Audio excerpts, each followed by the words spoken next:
안녕하세요. 그린빌 가족 여러분. 오늘 목요일 아침. 오늘도 이렇게 매일 한 말씀으로 오늘 하루를 시작하는 모든 분들에게 우리 주님의 말씀이 우리를 조금만 더 이렇게 거룩하고 정결한 삶으로 인도해 주시기를 간절히 기원합니다. 자, 오늘 저희는 마태복음 21장 우리 1절에서 11절의 말씀으로 함께 오늘 이 아침을 시작하도록 하겠습니다. 마태복음 21장 1절에서 11절의 말씀. 그들이 예루살렘에 가까이 가서 감난산 백바게에 이르렀을 때 예수께서 두 제자를 보내시며 이르시되 너희는 맞은편 마을로 가라. 그리하면 곧 매인 나귀와 나귀 새끼가 함께 있는 것을 보리니 풀어 내게로 끌고 오라. 만일 누가 무슨 말을 하거든 주가 쓰시겠다 하라.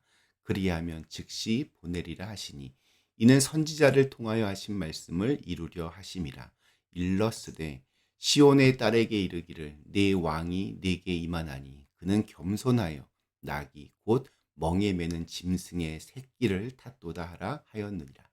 제자들이 가서 예수께 명하신 대로 하여 나귀와 나귀 새끼를 끌고 와서 자기들의 겉옷을 그 위에 얹음에 예수께서 그 위에 타시니 무리의 대다수는 그들의 겉옷을 길에 펴고 다른 이들은 나뭇가지를 베어 길에 펴고 앞에서 가고 뒤에서 따르는 무리가 소리 높여 이르되 호산나 다윗의 자손이여 찬송하리로다.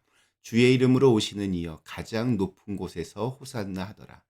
예수께서 예루살렘에 들어가시니 온 성이 소동하여 이르되 이는 누구냐 하거늘 무리가 이르되 갈릴리 나사렛에서 나온 선지자 예수라 하니라.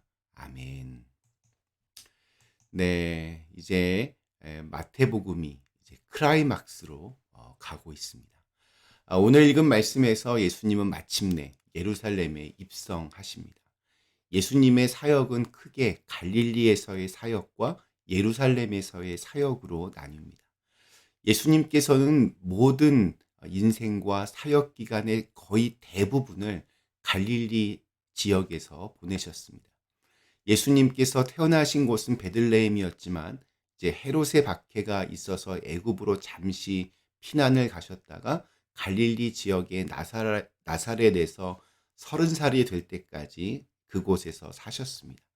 그래서 예수님을 나사렛 예수라고 그렇게 부르기도 합니다. 예수님께서는 30살 즈음에 사역을 시작하셨는데 그 사역지 역시 대부분 갈릴리 지역이었습니다. 예수님은 갈릴리 호숫가 가버나움이라는 마을의 거점을 잡으셨으며 갈릴리 호수 주변에서 예수님의 제자들을 부르셨습니다. 예수님의 말씀 사역, 치유와 이적 사역, 귀신을 쫓는 사역, 또 많은 이들을 먹이신 사역, 바리새인들과 서기관들과 논쟁하신 사역 등 거의 모든 사역이 바로 이 갈릴리 지역에서 이루어졌습니다. 그래서 예루살렘 사람들은 예수님과 그 제자들을 갈릴리 사람이라고 그렇게 부르기도 했습니다. 예수님께서는 이처럼 갈릴리에서의 사역을 마치신 이후에 예루살렘으로 향하셨습니다. 예수님께서 예루살렘에 올라가신 이유는 매우 분명합니다. 당대 거짓된 종교 지도자들, 성전 지도자들의 죄악을 드러내고 하나님의 뜻을 선포하신 뒤에 십자가의 고난과 부활을 통해 모든 사람의 죄를 용서하고 하나님 나라를 완성하시기 위함이었습니다. 예루살렘 가까이에 있는 이 벳바게라고 하는 작은 도시에서 두 제자들에게 명령하셨습니다. 너희는 맞은편 마을로 가라. 그곳에 매여 있는 나귀와 나귀 새끼가 함께 있을 것이다. 그것을 풀어서 내게로 끌고 오라. 만일 누가 그 나귀를 지금 어디로 데려가는지 묻거든 주가 쓰시겠다고 말하라. 그리하면 그들이 너희가 나귀를 데리고 가는 것을 허락할 것이다. 예수님께서는 예루살렘에 입성하실 때에 타고 갈 짐승으로 나귀를 택하셨습니다. 그리고 이 구약에서 예언된 말씀에 의하면 아마 그 나귀와 나귀 새끼 중에서 나귀 새끼를 타고 예루살렘으로 입성하셨을 것입니다. 오늘 말씀에서는 바로 이 어린 나귀에 좀 포커스를 맞추어 보려고 합니다. 예수님의 예루살렘 입성을 가장 상징적으로 잘 보여주는 그 의미가 무엇인지를 보여주기 때문입니다. 나귀는 흔히 서양에서는 천한 짐승으로 여기지만 동양에서는 그래도 고귀한 짐승으로 간주되었습니다. 왕들은 전쟁 때 이렇게 말을 타지만 평화 시에는 나귀를 탔다고 합니다. 많은 무리들이 예루살렘으로 입성하시는 예수님을 향해 이 어렵고 혼란스러운 세상을 한번 뒤집어 엎고 새로운 세상을 만들기를 소망하고 있었습니다. 그런 군중들의 소망을 담아 예루살렘에 입성한다면 예수님께 더 어울리는 것은 이렇게 윤기가 좔좔 흐르고 또 위엄으로 가득한 아주 고급 말을 타고 입성하는 것이 더 좋아 보입니다. 하지만 예수님은 나귀를 타고 입성하셨습니다. 더욱이 예수님은 지금 어미 나귀도 아니고 나귀 새끼를 타고 가십니다. 이 나귀는 한 번도 사람이 타보지 않은 나귀입니다. 짐승도 훈련이 필요합니다. 연습이 있어야 합니다.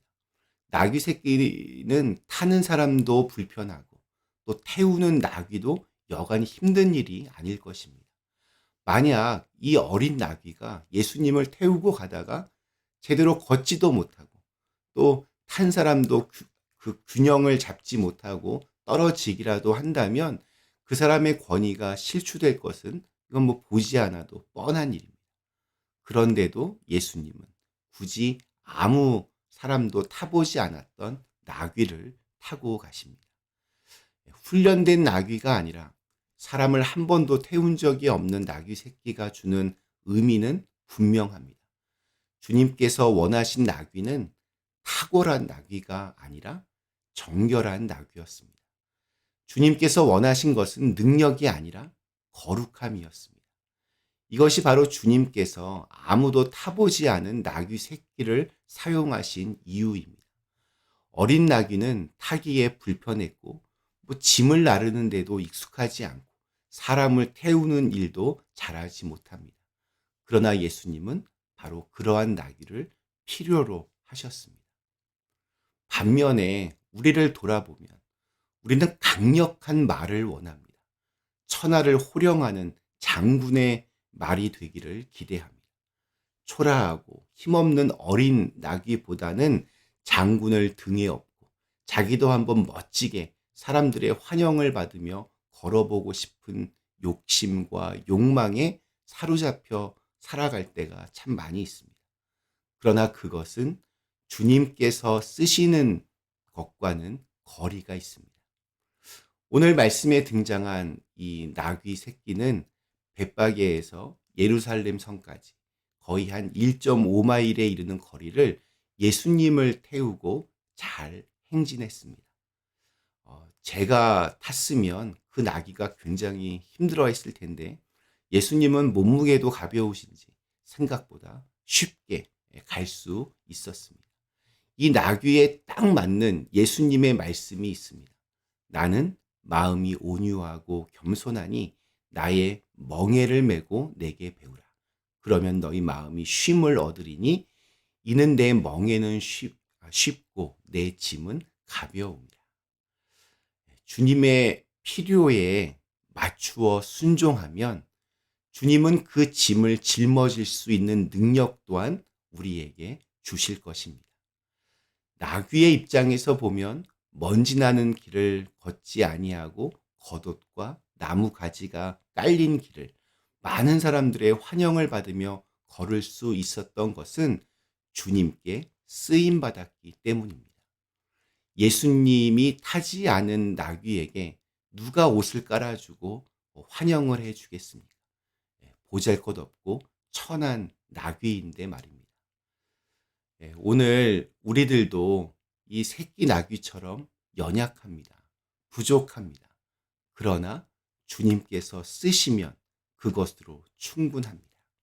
그것만큼 귀한 것이 없습니다. 오늘 우리에게 주신 하루 주님에게 그렇게 꼭 필요한 한 사람으로 정결하고 거룩하게 살아내시기를 간절히 기원합니다. 우리 잠시 함께 기도하시겠습니다. 존귀하신 하나님, 오늘 예수님께서 예루살렘에 입성하셨습니다. 어린 나귀 새끼를 타고 입성하셨습니다. 주님께서 쓰셨기 때문에 그 나귀는 주님과 함께 예루살렘으로 들어갈 수 있었습니다.